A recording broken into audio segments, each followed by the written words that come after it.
नमस्कार दोस्तों, Indian civil servant के यूट्यूब चैनल पर आप सभी का स्वागत है। आज की वीडियो में हम लोग यूपीएससी प्रीलिम्स जीएस पेपर 2013 का पीवाईक्यू एनालिसिस देखेंगे, जिसमें हम लोग देखते हैं कि उसमें क्या-क्या क्वेश्चन पूछा जा रहा है और किस-किस पैटर्न पर पूछा जा रहा है और उसका जो पूछने का तरीका होता है वो क्या होता है, ठीक ना? और उसमें जो आंसर होता है वो आंसर क्या होता है उसका।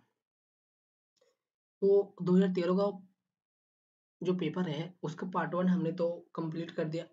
मतलब उसमें टोटल 100 क्वेश्चन होते हैं, तो 100 क्वेश्चन में से हमने 50 क्वेश्चंस कर लिया है, ठीक है ना? तो 50 क्वेश्चन का अगर आपको वो वीडियो देखना है तो वो आपको डिस्क्रिप्शन बॉक्स में मिल जाएगा सब। तो सबसे पहले आप जो सो पार्ट 1 देख लीजिएगा, उसके बाद जो सो पार्ट 2 देखिएगा, ठीक है ना? पार्ट 1 और पार्ट 2 इसलिए है क्योंकि वीडियो जो सो लॉन्ग हो जाता है, इसीलिए जो सो हमने उसको 2 भाग में डिवाइड कर दिया है। तो एक पेपर का हमने 2 भाग में डिवाइड किया और सभी पेपर का जो सो 2 भाग में वीडियो होगा, ठीक है ना? तो पार्ट 1 का वीडियो जो सो आपको डिस्क्रिप्शन बॉक्स में मिल जाएगा 2013 का प्रीलिम्स का पार्ट 1 का। अब हम लोग पार्ट 2 की ओर चलते हैं, जिसमें हम बाकी को क्वेश्चंस देखेंगे, जिसमें बाकी हमारा टोटल 50 क्वेश्चन बाकी रह गए, ठीक है ना? तो उस 50 क्वेश्चन को आज की वीडियो में हम लोग कवर करेंगे।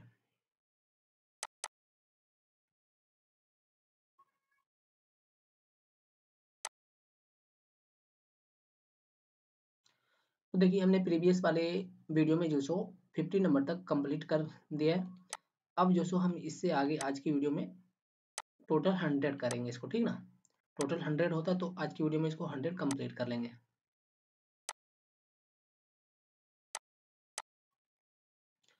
तो देखिए यहाँ पे हमने 50 तक पहले कंप्लीट कर रखा है और आज की वीडियो में हम लोग 51 से स्टार्ट कर रहे हैं। तो चलिए बिना देरी किए वीडियो को स्टार्ट करते हैं।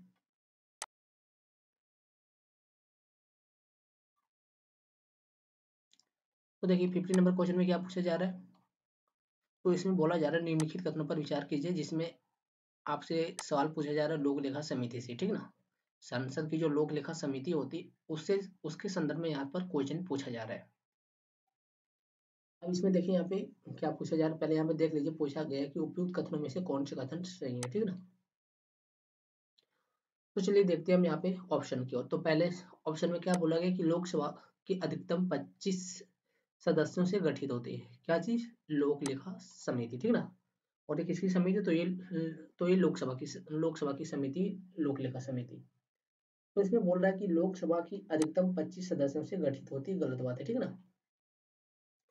इसमें जो सो आपका लोकसभा और राज्यसभा दोनों के सदस्य होते हैं, ठीक है ना? लेकिन यहाँ पर सिर्फ लिखा हुआ है कि लोकसभा से, तो इसीलिए कथन जो सो आपका गलत हो जाता है।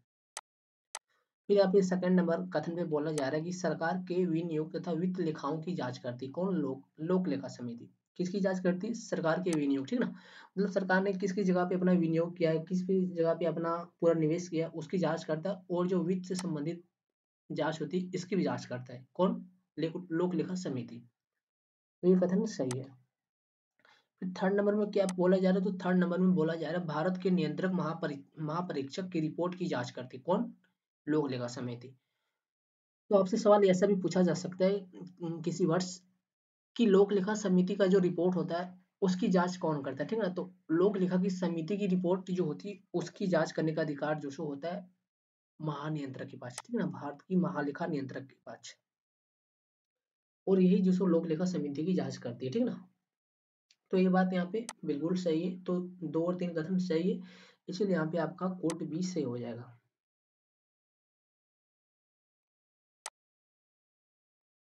फिर 52 पर चलिए। तो 52 में बोला जा रहा है निम्नलिखित भक्ति संत पर विचार कीजिए, ठीक ना? फिर इसमें पूछा जा रहा है इनमें से कौन सा उस समय उपदेश देते थे जब लोधी वंश का पतन हुआ तथा बाबर का सत्ता चालू हुआ। मतलब जब जब लोधी का पतन हो रहा था, मतलब जब लोधी का पतन हो गया था और जब बाबर की सत्ता स्टार्ट हो गया था, ठीक ना? मतलब ये इन दोनों के बीच के काल का बारे में पूछ रहा है। तो उस टाइम कौन कौन यहाँ पे भक्ति संत थे? तो उस टाइम जिसको आपका भक्ति संत थे, ये दयान दयालु तो नहीं थे, ये गुरु नानक थे, ठीक ना? गुरु नानक देव सिंह। और ये मुगल वंश के ही समय से थे, ठीक ना, कौन, गुरु नानक देव। और ये त्यागराज भी नहीं थी, तो यहाँ पे सिर्फ कथन दो यहाँ पे सही हो रहा है, ठीक ना। फिर 53 में चलिए, तो यहाँ पे बोला जा रहा है पारी तंत्र में खाद्य श्रृंखलाओं के संदर्भ में निम्नलिखित में से किस प्रकार के जीव अपघटक कहलाते हैं, ठीक ना। क्या कहलाते हैं, अपघटक। क्या बोल रहा है, पारी तंत्र में खाद्य श्रृंखला के बीच, खाद्य श्रृंखला की डेफिनेशन हमने आपको पहले ऊपर बता के रखा, ठीक ना, जो एक दूसरे के डिपेंड होते हैं अपने भोजन के लिए। फिर बोला जा रहा है उस श्रृंखला के संदर्भ में निम्नलिखित में से किस प्रकार का जीव जो अपघटक जीव कहलाता है, ठीक ना, मतलब जिसका घटक हो जाता है। तो देखिए इसका आंसर होगा आपका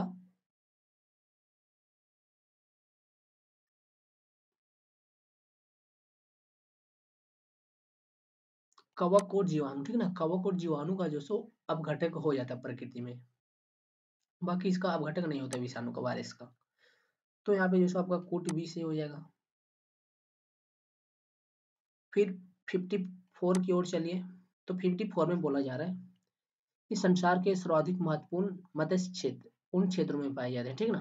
क्या बोला जा रहा है, जो संसार के मत्स्य क्षेत्र होते हैं, मतलब संसार का जो मछली वाला क्षेत्र है, वो जो सबसे ज्यादा किन क्षेत्रों में पाया जाता है, तो वो जो आपका सबसे ज्यादा पाया जाता है कोष्ण तथा शीत वायुमंडलीय धाराएं मिलते हैं वहां पर, नदी सागरों में प्रचुर मात्रा में जहां पर ताजा जल प्रवाहित होता है। फिर बोला जा रहा है कोष्ण तथा शीत सागरीय धाराएं मिलती है। क्या बोला जा रहा है, कोष्ण तथा शीत धाराएं मिलती है। तो इसी जगह पर सर्वाधिक मात्रा में मछली पाया जाता है। क्या बोला जा रहा है, कोष्ण तथा शीत, जहां पर ये दोनों धाराएं, और ये किसकी धारा, तो ये जल की धारा, ठीक ना। तो ये इन दोनों की जल की धारा जहां पर जिस समुद्र में मिलती, जिस सागर में मिलते, वहां पर मतलब जिस जगह पर मिलती वहां पर सबसे ज्यादा मछली की संभावना होती है। फिर 55 में देखिए, तो 55 में बोला जा रहा है निम्नलिखित में से कौन सी विश्रुतीय वर्णों की आदित्य विशेषता है या फिर विशेषता है, ठीक ना। तो उसमें पूछा जा रहा है कि विश्रुतीय वर्णों की विशेषता क्या होती है, ठीक ना। यहाँ पे 3 ऑप्शन दिया गया और उसमें आपसे पूछा जा रहा है कि इसमें से कौन कौन सा जो है विश्रुतीय वर्णों की विशेषता है। चलिए विश्रुतीय वर्णों की ओर, विशेषता की ओर हम लोग चलते हैं। तो पहला कथन में बोला जा रहा है ऊंचे घने वृक्षों की विद्वानता, ठीक ना। क्या बोला जा रहा है, ऊंचे होते हैं इसके वृक्ष। फिर बोला जा रहा है घने होते हैं। फिर बोला जा रहा है वृक्षों की विद्वानता होती है। वृक्षों की विद्वानता, विद्वानता का मतलब होता है कि वृक्ष वहां पे ज्यादा होते हैं, ठीक ना, मतलब बहुत ज्यादा मात्रा में वृक्ष होते हैं जिनके कीट निरंतर वितान बनते हैं, ठीक ना। तो ये कथन यहाँ पे बिल्कुल सही है कि जो विश्रुतीय वन होता है वहां पर आपको ऊंचे वृक्ष देखने को मिलेंगे, घने वृक्ष देखने मिलेंगे, तथा वृक्ष बहुत ज्यादा मात्रा में देखने को मिलेंगे। फिर सेकंड नंबर में बोला जा रहा है बहुत सी जातियों का सह अस्तित्व होता है, ठीक ना, मतलब उस जंगल में आपको बहुत सी जातियों का मेल मिलाप देखने को मिलेगा, मतलब सिर्फ एक ही पेड़ पौधा नहीं मिलेगा, ठीक ना, बहुत सारी जातियों का पेड़ पौधा देखने को मिलेगा। तो यही यहाँ पे बोला जा रहा है अस्तित्व होता है, ये भी सही है। फिर बोला जा रहा है अधिपात्मों की असंख्य किस्मों की विद्वानता हो, ठीक ना। क्या बोला जा रहा है, अधिपात्मों मतलब अधिक पेड़ पौधों की असंख्य किस्मों, मतलब असंख्य जिसको मतलब गिना नहीं जा सकता है, उस किस्म की विद्वानता होती है, ये भी सही बात है, ठीक ना। मतलब यहाँ पे जातियों की प्रचुर मात्रा में होती है, ठीक है ना, विद्वान।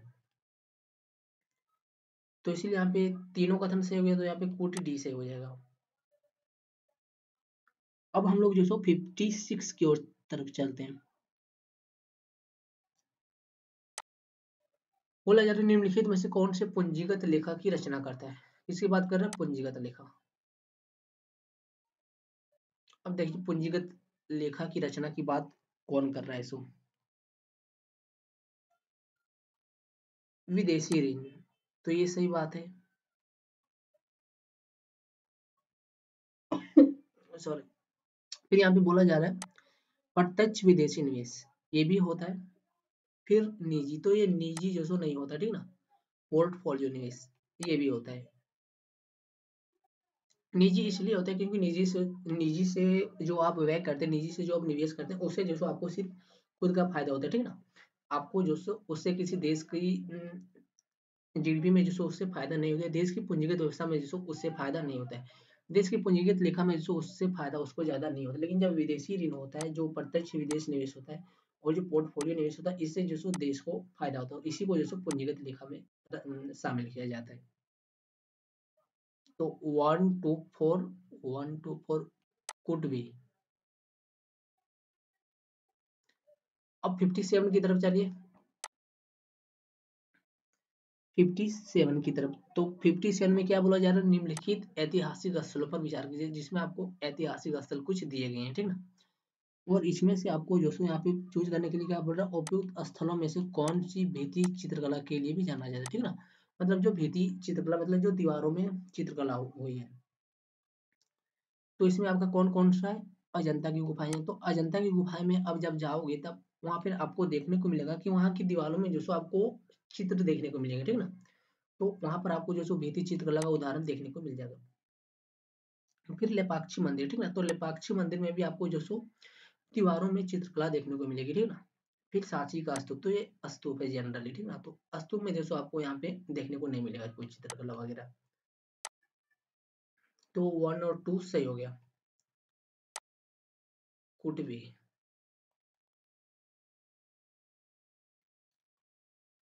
अब 58 की तरफ चलिए। तो 58 में क्या बोला जा रहा है, तो इसमें 58 में बोला जा रहा है कि भारत में दार्शनिक विचार के इतिहास के संबंध में सांख्य संप्रदाय से संबंधित निम्नलिखित कथनों पर विचार कीजिए, ठीक ना। क्या बोला जा रहा है, भारत में दार्शनिक विचार, ठीक ना, फिलोसफी के बारे में आपसे यहाँ पर पूछा जा रहा है। तो फिलोसफी के इतिहास के संबंध में सांख्य संप्रदाय से संबंधित निम्नलिखित कथनों पर विचार करना है, जिसमें आपसे यहाँ पे पहला कथन दिया गया है कि सांख्य या पुनर्जन्म या आत्मा के अवागमन के सिद्धांत को स्वीकार नहीं करता। क्या बोल रहा है, ये जो सांख्य पुनर्जन्म होता है, ये जो सांख्य पुनर्जन्म होता है, ये जो सो आत्मा के अवागमन के सिद्धांत को स्वीकार नहीं करता, ठीक है ना। कौन, सांख्य पुनर्जन्म।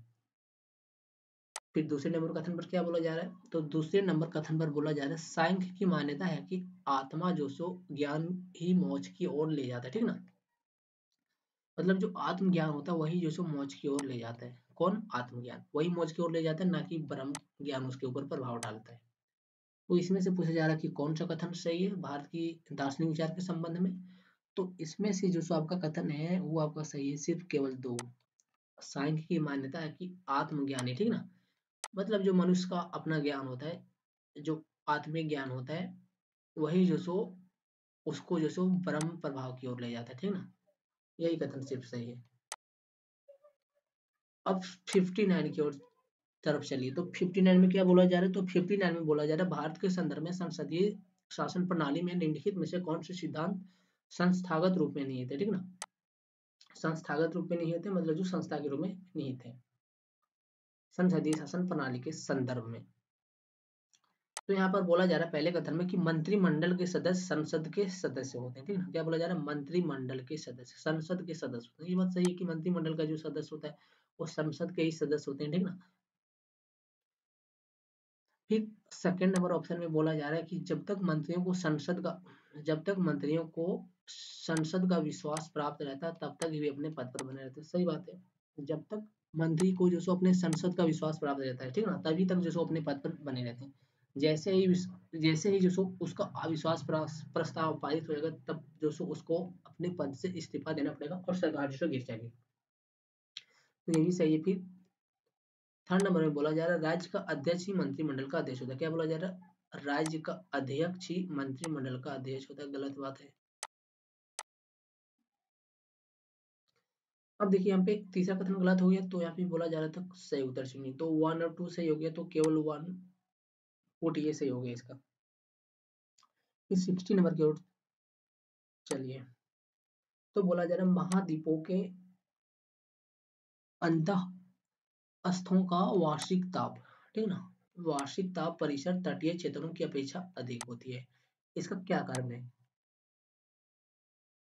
क्या बोला जा रहा है, महाद्वीपों के अंतः स्थों का वार्षिक ताप मतलब जो महाद्वीप होते हैं उसके जो अंतः अस्थ होते हैं, ठीक ना, मतलब जो अंतः अस्थ का जो वार्षिक तापमान होता है, वार्षिक ताप का जो परिसर होता है उसके तटीय क्षेत्रों की अपेक्षा, ठीक ना, मतलब किनारे की क्षेत्रों की अपेक्षा जो सो वो अधिक होती है। मतलब किनारे में कम होती है, यहाँ पे जो सो ज्यादा होती है। तो इसका क्या कारण है? तो इसका कारण है आपका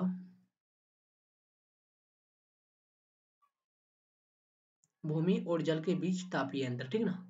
ये वाला भूमि और जल के बीच ताप का अंतर।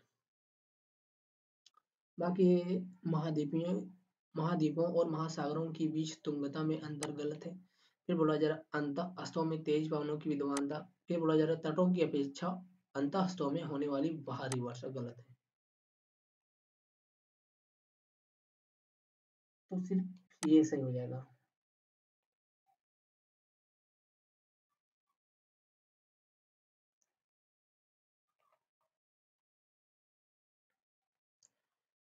अब 61, तो 61 में क्या पूछा जा रहा है? तो यहाँ पर पूछा जा रहा है निम्नलिखित में से कौन से भारतीय कोयले के अभिलक्षण है, ठीक ना। मतलब भारत की कोयला, मतलब भारत में जो कोयला पाया जाता है उसमें जो सो उसका जनरली क्या क्या लक्षण होता है।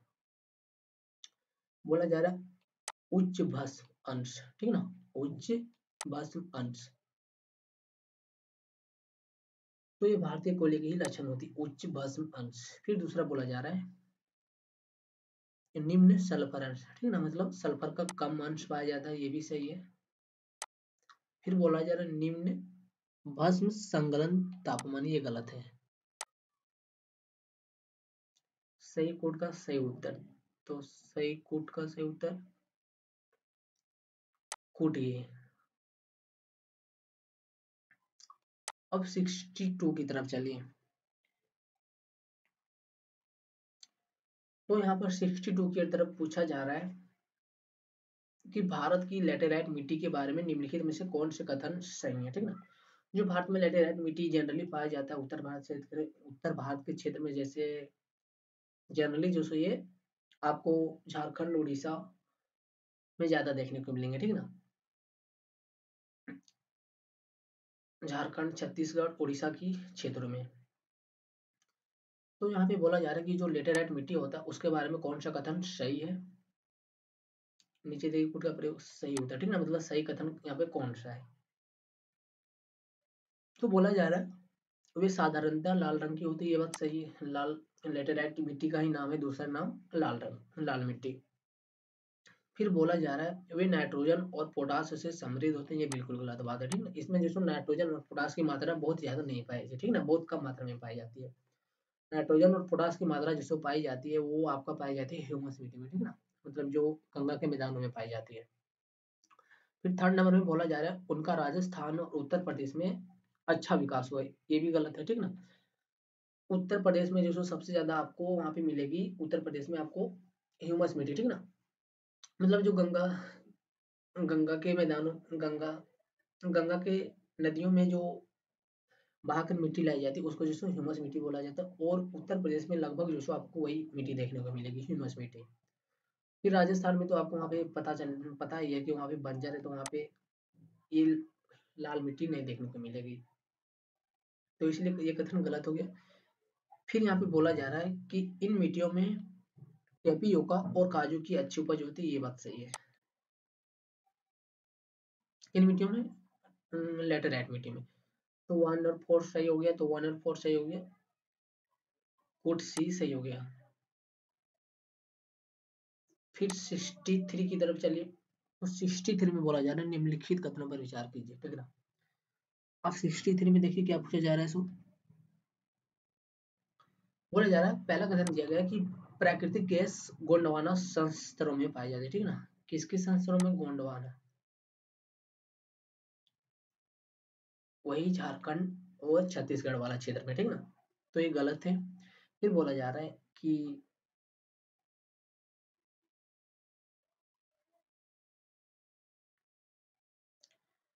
तो दूसरे नंबर पे बोला जा रहा है अभ्रक प्रचुर मात्रा में कोडमा में पाया जाता है, ये बात बिल्कुल सही है। अभ्रक जो सो प्रचुर मात्रा में पाया जाता है कहाँ पर? कोडरमा में, यानी झारखंड में। तो ये बात यहाँ पे सही दिया गया है। फिर थर्ड नंबर पे बोला जा रहा है धारवाड़ खनिज तेल के लिए प्रसिद्ध है, क्या चीज पूछा जा रहा है? धारवाड़। ये जो धारवाड़ क्षेत्र है वो खनिज तेल के लिए प्रसिद्ध है, गलत बात है। तो देखिए यहाँ पे ये भी गलत हो गया और ये भी गलत हो गया, तो यहाँ पे सिर्फ दो ही सही हुआ, ठीक ना। तो इस तरह से आपका 63 का कोड बी सही हो गया।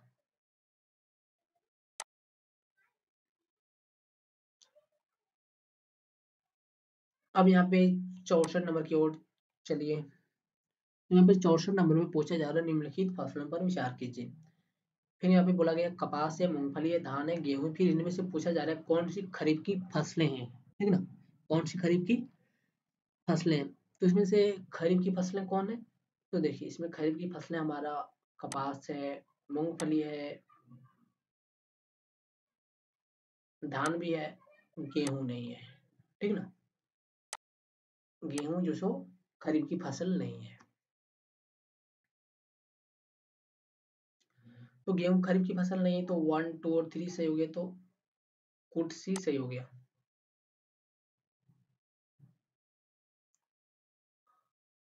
अब 65 की ओर तरफ चलिए। तो यहाँ पे 65 में पूछा जा रहा है जलवायु चरम है, ठीक ना। क्या बोला जा रहा है, जलवायु चरम है, वर्षा कम है और लोग चरवासी पशुचारक हुआ करते थे। उपयुक्त कथन निम्नलिखित क्षेत्रों में से किसका सबसे अच्छा वर्णन करता है, ठीक ना। देखिए जलवायु चरम है, ना ही गर्म है ना ही ठंडा है। फिर बोला जा रहा है वर्षा कम है, ना ही ज्यादा है ना ही बहुत कम है। फिर बोला जा रहा है लोग चालवासी पशुचारक होते हैं, ठीक ना। मतलब जो पशुओं को चला चला कर, मतलब एक ही स्थान पर रुककर नहीं चराते, वो जो सो चलते हुए पशुओं को चराते हैं। फिर बोला जा रहा है सबसे अच्छा वर्णन किसका करता है, तो ये जो सो आपका सबसे अच्छा वर्णन कर रहा है मध्य एशियाई स्टेप का। स्टेप बोला जाता है घास के मैदान को, ठीक ना। तो यही का ये जो वर्णन हो रहा है। फिर 66 की ओर चलिए। तो 66 में पूछा जा रहा है निम्नलिखित कथनों पर विचार कीजिए। बोला जा रहा है पहला कथन दिया गया है मुद्रास्फीति ऋणियों को लाभ पहुंचाती है, ठीक ना। जब मुद्रास्फीति की स्थिति देश में उत्पन्न होती है तब उसे किसको लाभ पहुंचाती है, ऋणियों को। ऋणियों का मतलब क्या हुआ, जो कर्ज देता है, ठीक ना। तो ये बात बिल्कुल सही है। कैसे सही है, मान लीजिए कि देश में महंगाई होगी, ठीक ना। देश में महंगाई होगी मतलब चीजों की दामें जो सो आसमान बिल्कुल छू गई। अब कुछ लोगों के पास पैसे, मतलब जो अमीर वर्गों के लोग हैं उसके पास तो पैसे होंगे ही होंगे। तो अब गरीब लोग क्या करेंगे, गरीब लोग क्या करेंगे कि सीधा जो सो उसके पास जाएंगे ऋण लेने, किसके पास, जिसके पास पैसे हैं। तो इससे क्या हो, इससे जो सो उस अमीर वर्गों को फायदा हुआ। तो यही यहाँ पे लिखा हुआ है ऋणियों को लाभ पहुंचाते। ऋणियों का मतलब हुआ जो कर्ज देता है। तो इससे जो सो अमीरों को फायदा हुआ, सही बात है। फिर बोला जा रहा है मुद्रा स्फीति बॉन्ड धारकों को लाभ पहुंचाते, मतलब जो बॉन्ड के धारक होते हैं, ठीक ना। तो ये जो सो गलत बात है। बॉन्ड धारकों को इससे कोई फायदा नहीं होता है। इसका रिलेशन जो सो आपका बैंक से है, ठीक ना, बॉन्ड धारक का। तो यहाँ पर सिर्फ पहला कथन सही हो गया। 66 का एक कथन सही हो गया। फिर 67 की तरफ चलिए। तो 67 में पूछा जा रहा है कि परिच्छन बेरोजगारी का सामान्यतः अर्थ होता है, ठीक ना।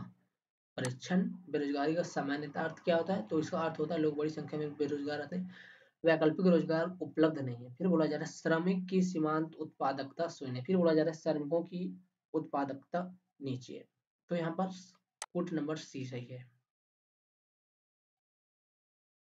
श्रमिक की सीमांत उत्पादकता शून्य है, ठीक ना। मतलब जो उत्पादन कर रहे हैं उसका जो सीमांत है वो जो शून्य हो गया, यही होता है परिच्छन बेरोजगारी का अर्थ। श्रमिक का मतलब क्या हुआ, जो काम करते हैं मजदूरों की। फिर अब 68 की तरफ चलिए। बोला जा रहा है निम्नलिखित कथनों पर विचार कीजिए।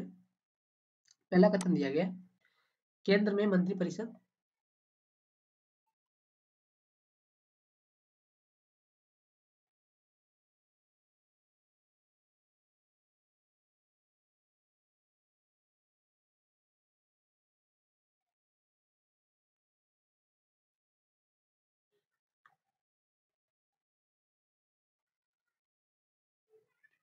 तो देखिए 68 नंबर बोला जा रहा है केंद्र में मंत्रिपरिषद संसद के प्रति सामूहिक रूप से उत्तरदायी होगी, ठीक ना। क्या बोला जा रहा है, जो केंद्र की मंत्रिपरिषद होती है, ठीक ना, जो केंद्र की मंत्रिपरिषद होती है वो जो सो संसद के प्रति सामूहिक रूप से उत्तरदायी होगी, गलत बात है, ठीक ना। वो जो सो लोकसभा के प्रति उत्तरदायी होती है। फिर दूसरे नंबर में बोला जा रहा है संघीय मंत्री, जो संघ का मंत्री है वो भारत के राष्ट्रपति के पश्चात पर्यंत पद अपना धारण करेगा, ठीक है ना, इसके प्रति, राष्ट्रपति के प्रति। तो ये बात सही है।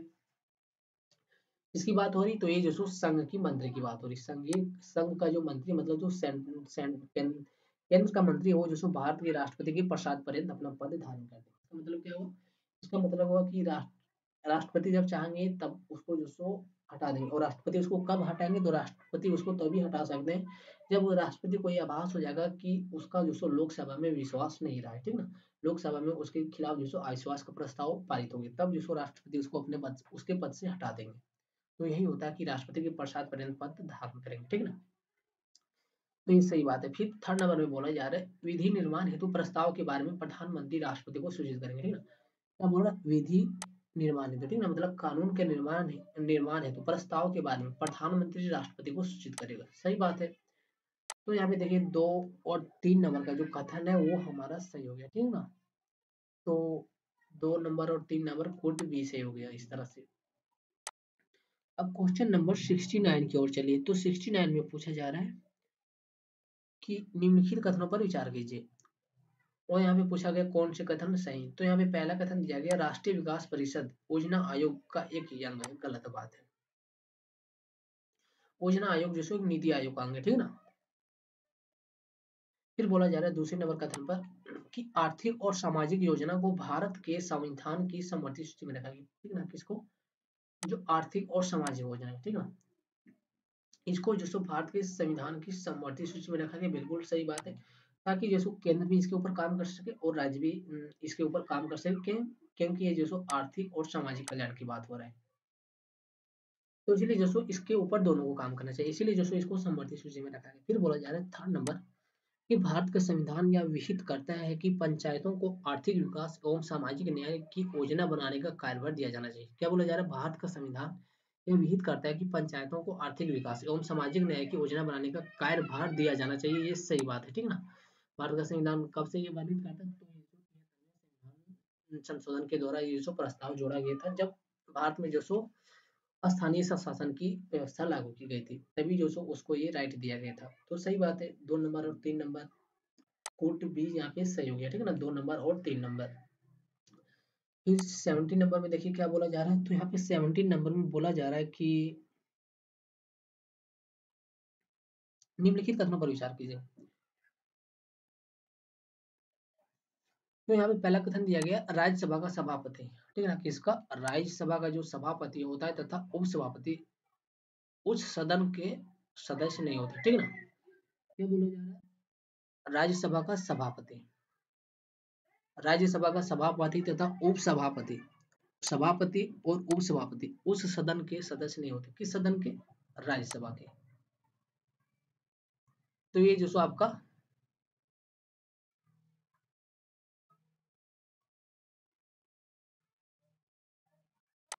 गलत बात है, ठीक ना, क्योंकि यहाँ पे जो राज्यसभा का सभापति होता है वो जो सो उसी सदन का सदस्य होता है, मतलब राज्यसभा का ही सदस्य होता है, ठीक ना, और उसको जो सो उसी के जो सो वास्ते पेंशन मिलता है, सॉरी उसी के वास्ते जो सो उसको वेतन मिलता है, ठीक ना।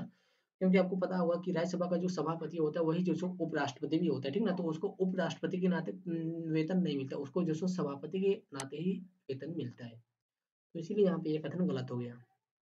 फिर दूसरे नंबर में बोला जा रहा है जबकि राष्ट्रपति के निर्वाचन में संसद के दोनों सदनों के मनोनीत सदस्यों को मतदान का कोई अधिकार नहीं होता है, उनको उपराष्ट्रपति के निर्वाचन में मतदान का अधिकार होता है, ठीक है ना। क्या बोला जा रहा है? जबकि राष्ट्रपति के निर्वाचन में, किसके निर्वाचन में? राष्ट्रपति के निर्वाचन में संसद के दोनों सदनों के मनोनीत सदस्यों को मतदान का कोई अधिकार नहीं होता। उन यहाँ पे आधा सवाल जिसको गलत हो जा रहा है, ठीक है ना। सं, जो राष्ट्रपति का निर्वाचन होता है तो उसमें जो सो संसद के सदनों के जो दोनों निर्वाचित सदस्य होते हैं वो जो सो भाग लेते हैं, ठीक है ना। मतलब जो लोकसभा के सदस्य होते हैं और जो राज्यसभा के निर्वाचित सदस्य होते हैं वो जो सो उसके निर्वाचन की प्रक्रिया में भाग लेते हैं, और उसको जो सो मतदान का भाग भी होता है। लेकिन यहाँ पे बोला जा रहा है मतदान का कोई अधिकार नहीं होता, गलत हो गया। फिर बोला जा रहा है उनको उपराष्ट्रपति के निर्वाचन में मतदान का अधिकार होता है। तो उनको उपराष्ट्रपति के निर्वाचन में मतदान का अधिकार तो होता है, लेकिन यहाँ पे पहला आधा कथन ही गलत हो गया, ठीक ना। तो इसीलिए इसका आंसर होगा, कौन सा कथन सही है? कोई भी सही नहीं है, दोनों कथन गलत है, ठीक ना। फिर 71 नंबर देखिए, तो बोला जा रहा है राष्ट्रीय विधिक सेवा प्राधिकरण के संदर्भ में निम्नलिखित कथनों पर विचार कीजिए। राष्ट्रीय विधिक सेवा प्राधिकरण के संदर्भ में निम्नलिखित कथनों पर विचार करना है। तो देखिए इसमें क्या क्या पूछा गया। तो बोला जा रहा है पहले कथन में कि इसका उद्देश्य समान अवसरों के आधार पर समाज के कमजोर वर्गों को निःशुल्क एवं सक्षम विधिक सेवाएं उपलब्ध कराना है। सही बात है। किसको किसको उपलब्ध कराना है? जो गरीब वर्ग है, ठीक ना, समाज में, उसको जो सो निःशुल्क यानी फ्री में, और जो सो अच्छी जो सो विधिक सेवा उपलब्ध करवाना है। फिर सेकंड नंबर में बोला जा रहा है देश भर में विधिक कार्यक्रमों और योजनाओं को लागू करने के लिए राज्य विधिक सेवा प्राधिकरण को निर्देश जारी करता है। ये भी सही है, ठीक ना। ये जो केंद्र लेवल पर भी कार्य करता और स्टेट लेवल पर भी, मतलब राज्य के लेवल पर भी। तो दोनों कथन सही, तो यहाँ पे हो गया कौन सा कथन सही, तो कोटी सी हो गया कि दोनों ही कथन सही है। अब 72 की तरफ चलिए, तो 72 में पूछा जा रहा है, तो 72 में क्या बोला गया, तो 72 में बोला गया कि तड़ित झंझा के दौरान, ठीक ना, तड़ित झंझा के दौरान आकाश में तड़ित किसके द्वारा उत्पन्न होती है, ठीक ना। तड़ित झंझा का मतलब होता है जब आसमान में बिजली कड़कती, जब बिजली गिरती, ठीक ना। तो उसी के दौरान पूछा जा रहा है कि तड़ित झंझा के दौरान आकाश में तड़ित किनके द्वारा उत्पन्न होती है। तो यहाँ पे देखिए 3 ऑप्शन जो सो आपको दिया गया, और इसी में से जो सो आपको सही कथन का जो सो चुनाव करना है। देखिए तो पहला कथन क्या बोला गया, तो पहला कथन में बोला गया आकाश में कपासी वर्षी मेघों के मिलन से, गलत है। फिर बोला जा रहा है तड़ित से जो वर्ष मेघों को पृथक करती, गलत है। फिर बोला जा रहा है हवा और जल कणों के ऊपर की ओर तिरु चलन से। तो इन तीनों के कारण जो सो तड़ित संज्ञा का निर्माण नहीं होता है, ठीक ना। तो यहाँ पे बोला जा रहा है सही उत्तर, तो सही उत्तर आपका बोला जा रहा है उपयुक्त में से कोई भी तड़ित उत्पादित नहीं करता, यही सही है, ठीक ना, डी नंबर। फिर 73 नंबर देखिए, तो 73 नंबर में बोला जा रहा है निम्नलिखित युग्मों पर विचार कीजिए। इधर दिया गया जनजाति और इधर दिया गया राज्य, ठीक ना। एक तरफ दिया गया जनजाति, कौन सा जनजाति और कहाँ पे रहती है, और दूसरा दिया गया कि राज्य, कि कौन से राज्य में जो सो उसका निवास स्थल, और यहाँ पे एक कोड दिया गया, उसी कोड में से आपको चूज करने के लिए बोला जा रहा है। तो इसका सही आंसर हो जाएगा आपका, कौन सा सही सो मिली थी ना। तो यहाँ पे आपको पूछा जा रहा है लिम्बू, लिम्बू जो सो आपका सिक्किम में सही है। फिर बोला जा रहा है कार्बी, कार्बी हिमाचल में, गलत है। फिर बोला जा रहा है डोंगरिया कौन है, ठीक है ना, तो डोंगरिया कौन ओडिशा, ये सही है। फिर बोला जा रहा है बोंडा, तो बोंडा भी तमिलनाडु में, नहीं, गलत है। तो यहाँ पे सिर्फ 1 और 3 सही हो गया, तो कोट ये सही हो गया। तो इस तरह से आपका 73 का जो सो आंसर हो जाएगा वो आपका ये हो जाएगा। अब फिर 74 नंबर की ओर तरफ चलिए, ठीक ना। तो 74 नंबर में बोला जा रहा है निम्नलिखित तरल परिसंपत्तियों पर विचार कीजिए, ठीक ना। इसके ऊपर क्वेश्चन पूछा जा रहा है तरल परिसंपत्ति, तरल परिसंपत्ति पर विचार कीजिए। अब देखिए यहाँ पे क्या क्या पूछा जा रहा है। सो बैंकों के पास मांग जमा, बैंकों के पास स्वाधिक जमा, बैंकों के पास बचत जमा, फिर करंट से। अब बोला जा रहा है इन परिसंपत्तियों का तरलता के घटते हुए क्रम में सही अनुक्रम बताइए, ठीक ना। मतलब कि सबसे ज्यादा, सबसे कम तरलता किसकी, फिर सबसे कम तरलता उसके बाद किसकी, फिर सबसे कम तरलता सबसे किसकी। तो आपको ध्यान रखना कि घटते हुए क्रम में, ठीक ना, मतलब जो जिसका सबसे कम वैल्यू है उसको जो सो पहले बताना है। तो इसका आंसर होगा आपका,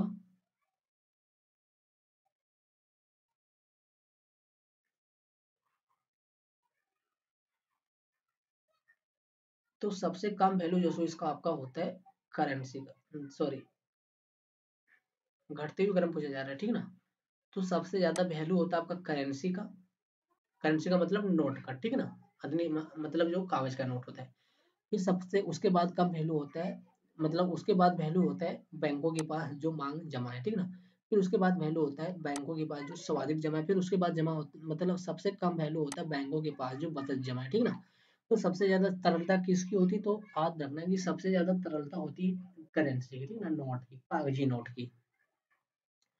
तो 4 होगा, फिर 3 होगा, फिर 2 होगा, फिर 1 होगा। तो इस तरह से आपका आंसर हो जाएगा यहाँ पे कोट डी 4132।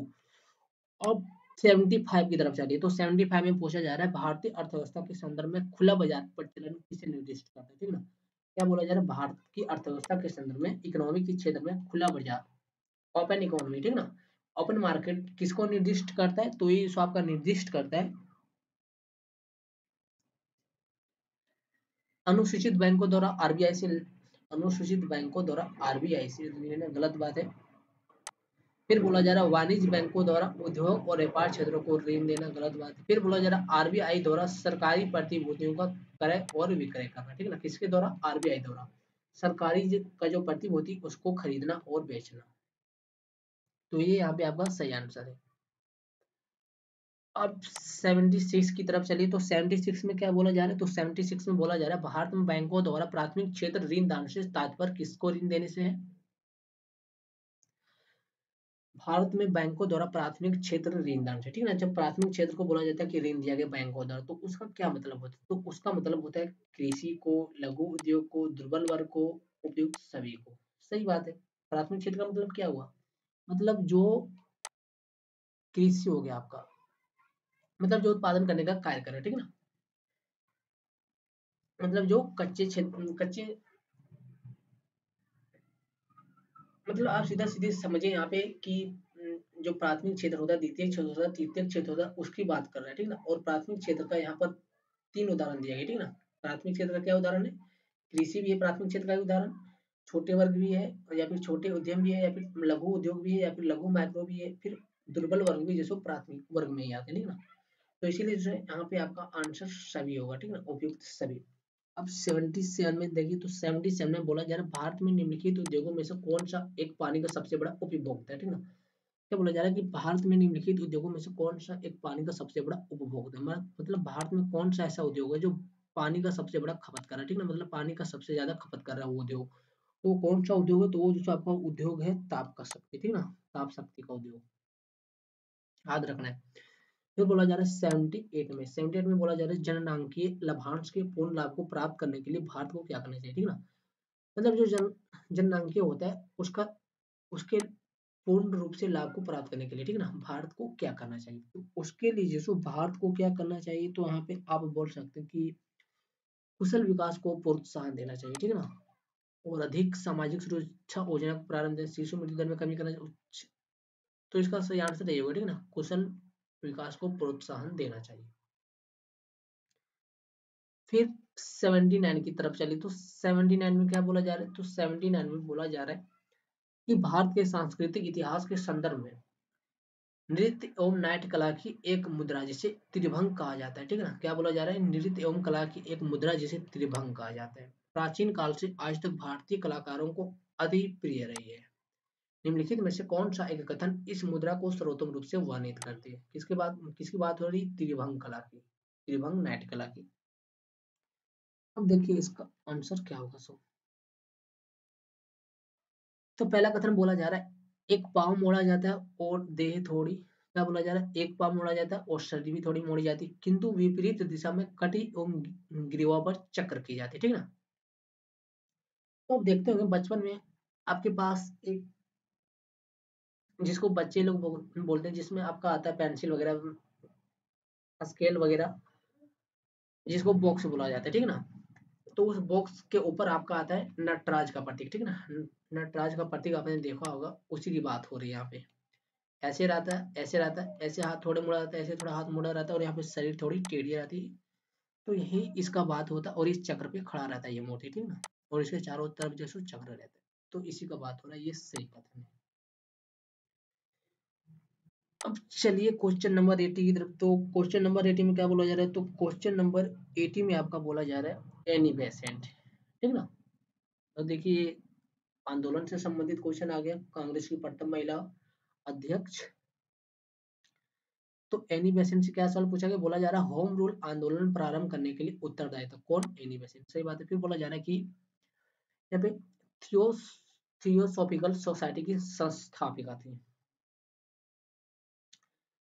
क्या बोला जा रहा है कि जो थियोसॉफिकल सोसाइटी थी तो इसकी संस्थापिका किसको बताया जा रहा है, तो ये बताया जा रहा है एनी बेसेंट को, लेकिन ये नहीं थी। फिर बोला जा रहा है इंडियन नेशनल कांग्रेस की एक बार अध्यक्ष भी थी, पहले हम आपको बताएंगे ये प्रथम महिला अध्यक्ष भी बनी थी कांग्रेस की। तो 1 और 3 सही हो गया, 1 और 3। फिर 81 का देखिए, तो 81 में बोला जा रहा है इल्बर्ट बिल विवाद किससे संबंधित था, ठीक है ना, जो अंग्रेज के समय की बात हो रहा है यहाँ पे, ठीक है ना, मतलब 1700 के काल की बात हो रही है, ठीक है ना, 17वीं सदी और 18वीं सदी के मध्य की काल की बात हो रही है कि जो इल्बर्ट बिल था वो बिल जो सो उस विवाद का कारण क्या था, ठीक है ना, मतलब वो विवाद किससे संबंधित था, इल्बर्ट बिल। तो देखिए इल्बर्ट बिल आपका किससे संबंधित था, कोट नहीं दिया गया, ठीक है ना, तो चलिए इसी तरफ देख लेते हैं। बोला जा रहा है भारतीयों द्वारा हथियार लेकर चलाने पर कुछ प्रतिबंध को लागू किया जाना गलत बात है। फिर बोला जाए भारतीय भाषाओं में प्रकाशित होने वाली समाचार पत्र और पत्रिकाओं पर प्रतिबंध लागू किया जाना। फिर बोला जा रहा है यूरोप के लोगों के मामलों की सुनवाई करने के लिए भारतीय न्यायाधीशों पर रोक लगाएगी, अयोग्यताओं को हटाया जाना, ये सही बात है। तो इल्बर्ट बिल का विवाद किससे था, तो इल्बर्ट बिल का विवाद इसी से था कि जब यूरोप के लोगों के मामलों की सुनवाई होती थी, ठीक ना, जब यूरोप के लोग कुछ गुनाह करते थे, मतलब कोई अपराध करते थे, तब जो सो उसकी सुनवाई करने के लिए क्या बोला गया था कि उसकी सुनवाई सिर्फ कौन करेंगे, अंग्रेज लोग करेंगे, ठीक ना। मतलब सीधा सीधी समझिए कि जो इल्बर्ट बिल है उसका मतलब था कि इल्बर्ट बिल के आधार पर ये बोला, अंग्रेजों ने एक्ट बनाया था कि उसमें जो न्यायाधीश का पद होता है उसमें जो सो सिर्फ अंग्रेज ही रहेंगे, ठीक ना, उसमें जो सो कोई भारतीय नहीं रहेंगे, और कोई भारतीय जो सो यूरोप के, अगर कोई यूरोप का व्यक्ति या फिर अगर कोई अंग्रेज जो सो कोई अपराध कर देगा तब जो सो भारतीय न्यायाधीश जो सो उसके खिलाफ जो सो कार्रवाई नहीं कर सकता, उसके खिलाफ जो सो फैसला नहीं सुना सकता, उसके खिलाफ जो सो कोर्ट में कोई भी जो सो निर्णय नहीं दे सकता, ठीक ना, सिर्फ अंग्रेज न्यायाधीश जो सो उसका निर्णय करेंगे, ठीक ना। तो भारतीय न्यायाधीश को किसके आधार पर अयोग्य ठहरा दिया गया था, तो बोला गया था कि भारतीय न्यायाधीश जो सो अयोग्यता को अयोग्यता की शिकार है, इसीलिए जो सो उसको हम न्यायाधीश नहीं बना सकते, ठीक ना, वो सक्षम नहीं है। तो यही इसका विवाद था इल्बर्ट बिल का। अब 82 में देखिए, तो यहाँ पे 82 में बोला जा रहा है सामान्यतः कीमत स्तर में बढ़ोतरी निम्नलिखित में से किस कारणों से होती है, ठीक ना, मतलब जनरली जो कीमत में उछाल होता है वो किस कारण से होता है, तो पहला कथन दिया गया कि द्रव्य की पूर्ति में वृद्धि, ठीक ना, द्रव्य की पूर्ति में वृद्धि, पूर्ति में वृद्धि हो गया तो कीमत में जो सो क्या हो रहा है, बढ़ाव हो रहा है, सही बात है। फिर बोला जा रहा है उत्पादन के समग्र स्तर में गिरावट, ठीक ना, द्रव्य की पूर्ति में वृद्धि हो रहा है, मतलब यहाँ पे जो वस्तु बनाया जा रहा है उसकी, मतलब जो कच्चा माल है, ठीक ना, आप सीधा सीधी समझिए कि कच्चा माल की बात हो रही है। फिर यहाँ पे समझिए कि उत्पादन के समग्र स्तर पर गिरावट, ठीक ना, अब जब उत्पादन हुआ तब क्या हुआ कि उसमें गिरावट हो गया, और जब गिरावट हो गया और उत्पादन कम हो गया और उसकी मांग ज्यादा हो जाएगी तब जो उसकी कीमत बढ़ जाएगी, फिर बोला जा रहा है प्रभावी मांग, ठीक ना। अब उत्पादन कम हो गया, पहले क्या हुआ, पहले हुआ कि कच्चे माल की पूर्ति में जो या सॉरी यहाँ पे द्रव्य की पूर्ति में जो वृद्धि होगी, ठीक ना। फिर क्या हुआ कि उत्पादन के समग्र स्तर मतलब टोटल स्तर पर जो गिरावट हो गया, मतलब थोड़ा बहुत उत्पादन हुआ है, अब थोड़ा बहुत उत्पादन से क्या हुआ कि बाजार में जो सो उसकी मांग मतलब डिमांड जो सो ज्यादा होने लगी, ठीक है ना, अब डिमांड ज्यादा होने लगी तब क्या हुआ कि कीमत को जो सो बढ़ा दिया गया, तो इसीलिए जो सो यहाँ पे तीनों कथन जो सो सही हो गया। अब देखिए 83 की ओर चलिए, तो बोला जा रहा है 83 में कि भारत की विदेशी मुद्रा, ठीक ना, क्या चीज, विदेशी मुद्रा, फॉरेन करेंसी आरक्षित निधि में निम्नलिखित में से कौन सा एक मध्य समूह सम्मिलित है, ठीक ना, कौन सा एक मध्य समूह सम्मिलित है, तो इसका आंसर आपका होगा,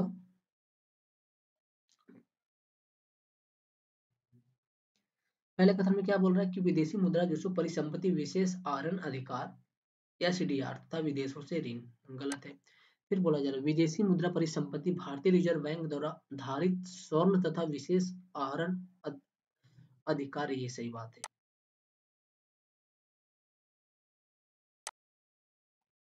फिर 84 में देखिए,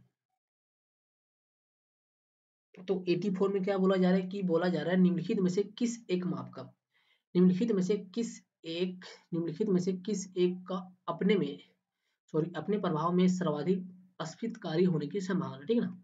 किस एक का अपने प्रभाव में मतलब खुद के ही प्रभाव में जो सो उसका सर्वाधिक अस्फीतकारी होने की संभावना होती है। तो क्या संभावना होती है, तो उसकी संभावना होती है आपका लोक ऋण की चुकौती। फिर बोला जा रहा है बी नंबर पर बजट घाटे के वित्तीयन के लिए जनता से ऋणदान। फिर सी नंबर में बोला जा रहा है बजट घाटे के वित्तीयन के लिए बैंकों में ऋणदान। फिर डी नंबर में बोला जा रहा है बजट घाटे के वित्तीयन के लिए नई मुद्रा का सृजन, ठीक ना। जब नई मुद्रा का सृजन होगा तब जो सो अपने ही प्रवाह में जो सो उसका सबसे ज्यादा सर्वाधिक अस्फीतकारी हो जाएगा, ठीक है ना। तो ये बात यहाँ पे सही होता है। फिर 85 में क्या बोला जा रहा है, तो 85 में बोला जा रहा है कि द्रव्य की पूर्ति अथावत रहने पर यदि द्रव्य की मांग में वृद्धि होती है, ठीक ना। यदि द्रव्य की मांग में वृद्धि होती है, क्या बोल रहा है, द्रव्य की पूर्ति अगर वैसी है जैसा पहले से हो रहा था लेकिन उसकी मांग में जब वृद्धि हो जाएगी तब क्या होगा, तब जो सो यही होगा कि कीमत स्तर में गिरावट आ जाएगी, गलत बात है। कीमत स्तर में तो गिरावट आएगी नहीं। फिर बोला जा रहा है ब्याज की दर में वृद्धि हो जाएगी, ठीक ना, ये बात सही है। जब द्रव्य की पूर्ति वही रहेगी, ठीक ना, जब उसका पूर्ति उसी तरह लेगा उसी तरह पूर्ति रहेगा, लेकिन जब द्रव्य की मांग में वृद्धि हो जाएगा मतलब ब्याज की मांग में जब वृद्धि हो जाएगी, ठीक ना, मतलब जब ऋण की मांग में वृद्धि हो जाएगा, जब लोन की मांग में वृद्धि हो जाएगा तब क्या होगा, तब ब्याज की दर में जो सो वृद्धि कर दिया जाएगा, इंटरेस्ट अब बढ़ा दिया जाएगा। तो ये यहाँ पे सही रहा। फिर 86 में देखिए, तो बोला जा रहा है शीत कोष्ठ में भंडारित फल अधिक समय तक चलते हैं, ठीक है ना, मतलब जो फ्रिज में रखा जाता है या फिर जो ठंडे जगहों पर रखा जाता है, या फिर जो ठंडे स्थानों पर या फिर ठंडे चीजों में जो फल को रखा जाता है वो जो सो सर्वाधिक लंबे समय तक चलता है, ठीक है ना, मतलब खराब नहीं होता है और अच्छा रहता है। तो उसका कारण क्या होता है, तो उसका कारण यहाँ पे देखिए 4 कारण दिया गया, उसमें से आपको एक कारण को जो सो चूज करना है, ठीक है ना, एक कारण को चूज करना है। तो यहाँ पे बोला जा रहा है सूरज की रोशनी नहीं पड़ने दी जाती, गलत बात है। फिर बोला जा रहा है पर्यावरण में कार्बन डाइऑक्साइड की सांद्रता बढ़ा दी जाती है, गलत बात है। फिर बोला जा रहा है श्वसन की दर घटा दी जाती है, ठीक ना, मतलब जो वो श्वसन की क्रिया करती है उसकी दर को घटा दिया जाता है। तो ये यहाँ पे सही रहा। फिर 80 नंबर देखिए, सॉरी 87 नंबर देखिए, तो 87 में बोला जा रहा है निम्नलिखित भारतीय प्राणी जात पर विचार कीजिए, ठीक ना, जो भारत का प्राणी जात है उसके ऊपर विचार करने के लिए बोला जा रहा है। घड़ियाल है, चमरपीठ कुर्म है, अनूप मिर्ग है। फिर बोला जा रहा है उपयुक्त में से कौन सा संकटापन में है, ठीक ना, तो संकटापन में ये तीनों ही आते हैं, ठीक ना, मतलब जिसका अस्तित्व खतरे में आ गया है। फिर 88 में देखिए, तो 88 में बोला जा रहा है कि साइकिल और कारों में बॉल बेयरिंग का प्रयोग किया होता है, ठीक ना, क्या बोला जा रहा है साइकिल और कारों में बॉल बेयरिंग का प्रयोग होता है क्योंकि पहिया और धुरी के बीच संस्पर्श का वास्तविक क्षेत्र बढ़ा दिया जाता है। पहिया और धुरी के बीच संस्पर्श का प्रभावी क्षेत्र बढ़ जाता है। फिर बोला जा रहा है पहिया और धुरी के बीच संस्पर्श का प्रभाव क्षेत्र घट जाता है जिससे वो जो सो ज्यादा तेजी से भागता है। तो ये यहाँ पे सही रहा। 46। फिर 89 में, तो 89 में क्या बोला जा रहा है, तो 89 में बोला जा रहा है निम्नलिखित घटनाओं पर विचार कीजिए। फिर बोला जा रहा है पहला कथन दिया गया गोधूली में सूर्य का आमाप। फिर दूसरा में बोला जा रहा है उषा काल में सूर्य का रंग। फिर थर्ड में बोला जा रहा है उषा काल में चंद्रमा का दिखना। फिर फोर में आकाश में तारों का टिमटिमाना। फिर फाइव में है आकाश में धूल तारे का दिखना। फिर बोला जा रहा है उपयुक्त में से कौन से दृष्ट भ्रम है, ठीक ना। दृष्ट भ्रम का मतलब होता है कि जो देखते हैं वो रियल में होता नहीं, ठीक ना, मतलब सिर्फ वो दिखाई देता है बाकी वो रियल में नहीं होता, बाकी वो एक दृष्टि का भ्रम होता है, मतलब आंखों का एक भ्रम होता है। जैसे आपने कभी कभी देखा होगा कि रोड में आप जाते हैं गर्मी के दिनों में आप रोड पे चलते हैं तो आपको वहाँ पे देखने को मिलता होगा कि दूर से कि वहाँ पर पानी दिख रहा है रोड पे, लेकिन वो रियल में या फिर वास्तविक में जो सो वहाँ पर पानी होता नहीं, वो जो सो गर्मी की दिनों में जो सो ये घटना आपको रेयरली वहाँ पे देखने को मिल ही जाएगा। तो यही यहाँ पे पूछा जा रहा है कि इनमें से इतना घटना आपको दिया गया, फिर बोला जा रहा है कि इनमें से कौन सा घटना जो सो दृष्टि का भ्रम है। तो इनमें से कौन सा घटना दृष्टि का भ्रम है, तो वो जो सो आपका है ये तो है गोधूली में सूर्य का आमाप, ठीक ना, सूर्य का आमाप।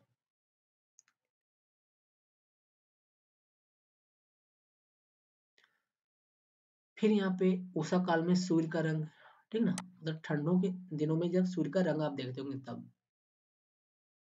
फिर उषा काल में चंद्रमा का दिखना, ये गलत बात है भाई। उषा काल में चंद्रमा तो नहीं दिखता है सूर्य ही दिखते हैं। फिर बोला जा रहा है आकाश में तारों का टिमटिमाना, ये भी गलत बात है। सॉरी सॉरी, यहाँ पे ये सही बात, आकाश में तारों का टिमटिमाना, ठीक ना। आपने ये भी देखा होगा कि आकाश में तारे टिमटिमाते हुए नजर आते हैं, लेकिन वो टिमटिमाते नहीं है, वो दृष्टि भ्रम होता है। फिर आकाश में धूल तारे का दिखना, ये सही बात है। धूल तारे तो धूल, सॉरी, मतलब ये रियल है, ये गलत बात नहीं है, ये दृष्टि का भ्रम नहीं है, ये रियल में होता है, इसलिए यहाँ पे ये ऑप्शन नहीं होगा। तो सी यहाँ पे ऑप्शन आ जाएगा 1, 2 और 4 का। अब 90 नंबर पर चलिए। तो 90 नंबर में बोला जा रहा है जब धूप वर्षा की बूंदों पर गिरती है, ठीक ना, क्या बोला जा रहा है, जब धूप वर्षा की बूंदों पर गिरती है तब क्या होता है, तो इंद्रधनुष बनता है। तो आपको एक डेफिनेशन यहाँ पर भी मिल गया कि जब धूप वर्षा की बूंदों पर गिरती है तब जो सो इंद्रधनुष बनता है। इसके लिए निम्नलिखित में से कौन सा भौतिक परिघटना जिम्मेदार है, ठीक है। तो ये किस घटना से बनता है, तो ये घटना आपका होता है परिक्षोपण हो गया, अपवर्तन हो गया, आंतरिक परावर्तन, तीनों के कारण होता है ये। परिक्षोपण, अपवर्तन और आंतरिक परावर्तन के कारण। अब 91 में क्या बोला जा रहा है, सो देखिए। तो यहाँ पे 91 में बोला जा रहा है कई प्रतिरोपित पौधे इसलिए नहीं बढ़ते, ठीक ना। प्रतिरोपित पौधे इसलिए नहीं बढ़ते क्योंकि नई मिट्टी में इष्ट खनिज पदार्थ नहीं रहते हैं। अधिकांश मूल रोम नई मिट्टी को अधिक शक्ति से जकड़ लेते हैं। प्रतिरोपण के दौरान अधिकांश मूल रोम नष्ट हो जाते हैं, यही सही बात है। प्रतिरोशन के दौरान पत्तियां क्षतिग्रस्त हो जाती है, ये गलत बात है। प्रतिरोपण का मतलब होता है कि जब आप किसी पौधे को काट कर लगाते हैं पुनः, ठीक ना, जिसको बोला जाता है कलमी, ठीक ना। आम चाल की भाषा में इसको कलमी बोला जाता है, मतलब काट के पुनः लगाना। तो जब काट को पुनः लगाते हैं तब जो सो उसके दौरान जब पुनः लगाते हैं तो उस दौरान जो सो उसका मूल जो रोम होता है वो नष्ट हो जाता है, जिसके कारण वो नहीं बढ़ पाते। फिर 92 में देखिए। तो 92 में क्या बोला जा रहा है, 92 में बोला जा रहा है कि एक देश का नाम दिया गया, ठीक ना, मतलब एक्स एक देश का नाम मान लिया गया। तो बोला जा रहा है एक्स देश में आर्थिक समृद्धि अनिवार्य रूप से होगी, ठीक ना। आर्थिक का जो समृद्धि है वो अनिवार्य रूप से होगा, तो कब होगा, मतलब किसी देश में आर्थिक समृद्धि कब होगा, अनिवार्य रूप से कब होगा। तो किसी देश में आर्थिक समृद्धि अनिवार्य रूप से कब होगा, विश्व अर्थव्यवस्था में तकनीकी प्रगति होती है, गलत बात है। एक्स में जनसंख्या की वृद्धि होती है, गलत बात है। एक्स में पूंजी निर्माण होता है, सही बात है। क्या बोला जा रहा है यहाँ पे, क्वेश्चन को पहले समझिए। बोला जा रहा है एक्स देश में, आप यहाँ पे पहले एक्स को हटाई तब समझ आएगा। यहाँ पे भारत को ही रखिए। बोला जा रहा है भारत देश में आर्थिक समृद्धि अनिवार्य रूप से होगी। आर्थिक समृद्धि कब होगी अनिवार्य रूप से, जब वहां का पूंजी का निर्माण होगा, ठीक ना। पूंजी होगा तभी तो आप आर्थिक समृद्धि कर पाएंगे, आर्थिक निवेश कर पाएंगे। तो यही यहाँ पे बोला जा रहा है। फिर 93 में देखिए। तो बोला जा रहा है निम्नलिखित कथनों में से कौन सा कथन सही है 93 में।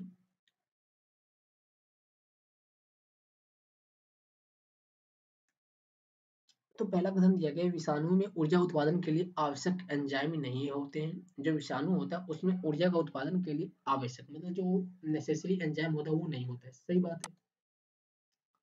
फिर बोला जा रहा है विषाणुओं को किसी भी संश्लेषित माध्यम में संवर्धित किया जा सकता है। क्या बोला जा रहा है, विषाणु को किसी भी संश्लेषित माध्यम में संवर्धित किया जा सकता है, गलत बात है, नहीं किया जा सकता। फिर थर्ड में बोला जा रहा है विषाणुओं का एक जीव से दूसरे जीव में संचारण केवल जैविकीय संवाहकों द्वारा होता है, गलत बात है।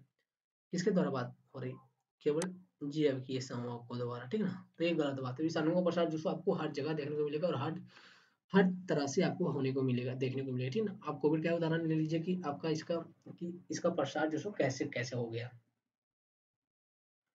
तो यहाँ पे 2 और 3 गलत हो गया, ठीक ना, तो सिर्फ 1 रह गया, तो इसीलिए कूट ये सही होगा। अब 94 में चलिए। तो 94 में बोला जा रहा है कि मरुस्थल क्षेत्रों में जल ह्रास को रोकने के लिए निम्नलिखित में से कौन से पर्ण रूपांतरण होते हैं, ठीक ना। जो मरुस्थल क्षेत्र होता है उसमें आपने देखा होगा कि जल का ह्रास जो बहुत तेजी से होता है, ठीक ना। अगर आप जल को कहीं पे रखते होंगे,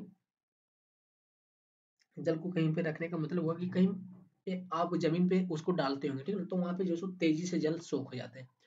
तो उस तेजी से जल के सूखने के जो काम हो रहा है उसको रोकने के लिए कौन सा काम कर सकते हैं आप, तो उसको रोकने के लिए आप कर सकते हैं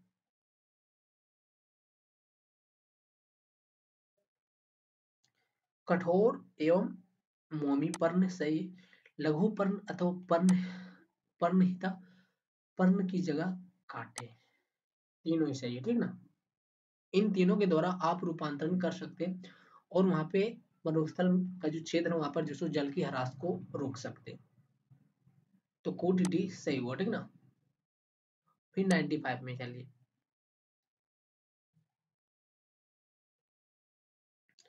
तो यहाँ पे बोला गया है कि प्रकृति के ज्ञात बलों को 4 वर्गों में विभाजित किया जा सकता है, ठीक ना। मतलब जो प्रकृति में अभी तक ज्ञात बल हुआ उसमें से 4 बल जो है उसको चार, मतलब प्रकृति में जो भी ज्ञात बल हुआ है, ठीक ना, उसको जो 4 वर्गों में विभाजित किया जा सकता है। किसको किसको, जैसे कि गुरुत्व हो गया, विद्युत हो गया, चुंबक हो गया और दुर्बल हो गया और नाभिकीय बल हो गया और परबल नाभिकीय बल। उनके संदर्भ में निम्नलिखित कथनों में से कौन सी एक सही नहीं है, ठीक ना, कौन सा एक सही नहीं है। तो बोला जा रहा है पहले कथन में कि गुरुत्व चारों में सबसे प्रबल है, गलत बात है। क्या बोला कि गुरुत्व बल जो है वो सबसे प्रबल वाले किसके, इन चारों में है। फिर बोला जा रहा है बी नंबर पर कौन सा सही नहीं है, ठीक ना, तो ये सही नहीं है यहाँ पे आपका। फिर बोला जा रहा है विद्युत चुंबक सिर्फ विद्युत आवेश वाले कणों पर क्रिया करते हैं, ठीक ना, जो विद्युत चुंबक होता है वो सिर्फ विद्युत चुंबक आवेश पर ही क्रिया करते हैं, सही बात। फिर सी नंबर में बोला जा रहा है दुर्बल नाभिकीय बल विघटना विघट नाभिकता का कारण है, ठीक है ना। क्या बोला जा रहा है, दुर्बल नाभिकीय बल विघट नाभिकता का कारण है, सही बात है। फिर डी में बोला जा रहा है कि प्रबल नाभिकीय बल परमाणु के केंद्रक में प्रोटॉन और न्यूट्रॉन को धारित किए रहते, सही बात है। तो यहाँ पे कौन सा कथन सही नहीं है, तो सिर्फ यही कथन, सिर्फ ये नंबर, तो इसीलिए आपका आंसर ये होगा। ये तीनों सही है और ये गलत है, इसीलिए आपको यहाँ पे गलत पूछा जा रहा है तो गलत का आपका चयन करना है। अब 96 की ओर चलिए। तो 96 में बोला जा रहा है निकट अतीत में हिग्स बोसॉन, ठीक है ना। क्या बोला जा रहा है, निकट अतीत में मतलब आने वाले समय में हिग्स बोसॉन कण के अस्तित्व के संसूचन के लिए किए गए प्रयत्न लगातार समाचारों में रहे हैं, ठीक ना, हिग्स बोसॉन। फिर बोला जा रहा है इस कण की खोज का क्या महत्व है, ठीक है ना। जो हिग्स बोसॉन है उस कण की खोज का क्या महत्व रहा है, मतलब क्या महत्व अभी भी है। तो पहला कथन दिया गया है, यह हमें समझने में मदद करेगा कि मूल कणों में संहति क्या होती है, ठीक ना, मूल कण में जो मूल कण है उसमें संहति क्यों होती है। फिर दूसरे नंबर पर बोला जा रहा है कि यह निकट भविष्य में हमें दो बिंदुओं के बीच के भौतिक अंतराल को पार किए बिना एक बिंदु से दूसरे बिंदु तक पदार्थ स्थानांतरित करने की प्रौद्योगिकी विकसित करने में मदद करेगा, गलत बात है। फिर बोला जा रहा है यह हमें नाभिकीय विखंडन के लिए बेहतर ईंधन उत्पन्न करने में मदद करेगा। क्या बोला जा रहा है, बेहतर ईंधन, गलत बात है, नाभिकीय विखंडन में। तो सिर्फ कुट ये सही हुआ। फिर 97 में देखिए। तो यहाँ पे बोला जा रहा है कवक मूल्य जैव प्रौद्योगिकी को निम्नलिखित स्थलों के पुनर्वासन में उपयोग में लाया गया, ठीक ना। जो कवक मूल होता है उसको जैव प्रौद्योगिकी को निम्नीकृत करने के लिए, ठीक ना, निम्नीकृत करने वाले क्षेत्रों में पुनर्वासन में उपयोग के लिए लाया गया, ठीक ना। तो क्या बोला जाए, नीचे नीचे दिए गए कोड का प्रयोग करके क्षमता आ जाती, प्रयोग कर क्षमता आ जाती है। तो किसके ऊपर क्षमता आ जाती है ऐसा करने से, तो क्षमता आपका आती है, पहले में क्या बोला जाता है, सूखे का प्रतिरोध करने एवं अवशोषण क्षेत्र बढ़ाने की क्षमता आ जाती है। सूखे का प्रतिरोध करने, अपनी ओर प्रतिरोध करना एवं अवशोषण क्षेत्र बढ़ाने की क्षमता आ जाती है, सही। फिर बोला जा रहा है पीएच की अति सीमाओं को सहन करने की क्षमता आ जाती है, मतलब pH मान को अपनी ओर सहन करने की क्षमता उसके अंदर आ जाती है। ये भी सही। फिर बोला जा रहा है रोगग्रस्त से प्रतिरोध की क्षमता आ जाती है, ये भी सही है। तो यहाँ पे कोट डी सही हो गया। अब 98 की ओर चलिए। तो 98 में बोला जा रहा है कि निम्नलिखित में से कौन सी राष्ट्रीय विकास परिषद की रचना करते हैं, ठीक है ना। क्या बोला जा रहा है, निम्नलिखित में से कौन राष्ट्रीय विकास परिषद की रचना करते हैं, ठीक है। मतलब आपसे ये पूछा जा रहा है कि जो राष्ट्रीय विकास परिषद होती उसकी रचना कौन करती। तो राष्ट्रीय विकास परिषद की रचना आपका करता है अध्यक्ष और वित्त आयोग। अध्यक्ष मतलब कौन, लोकसभा का अध्यक्ष, और वित्त आयोग।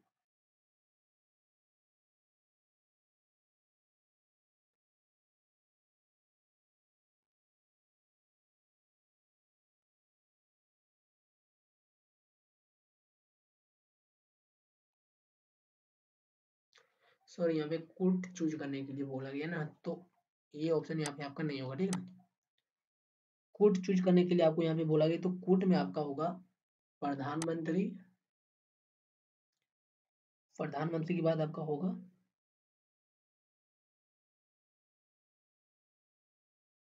संघ का जो मंत्रिमंडल होता है, ठीक है ना, वो होता है। फिर जो सो आपका होगा राज्यों के मंत्री।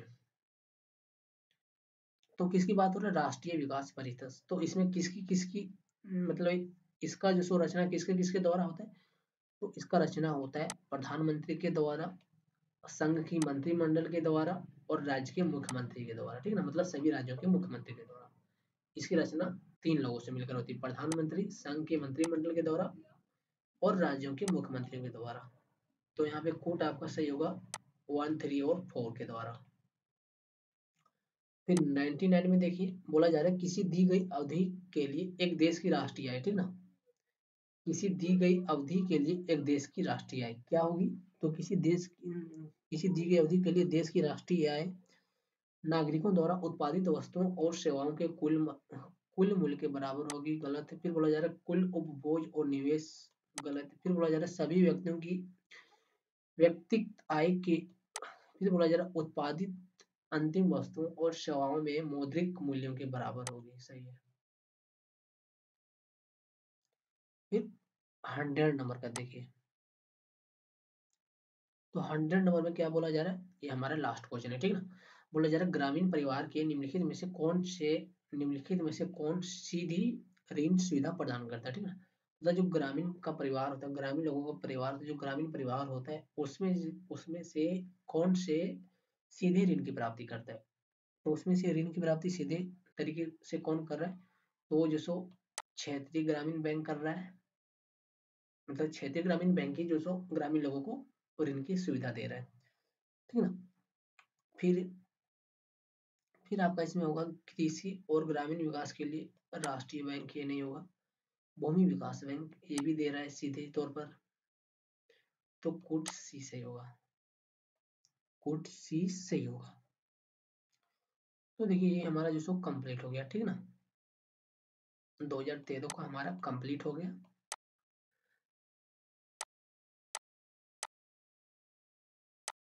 अब जो सो हम नेक्स्ट वीडियो में 2014 के प्रीलिम्स का जो सो डिस्कशन करेंगे, ठीक है ना।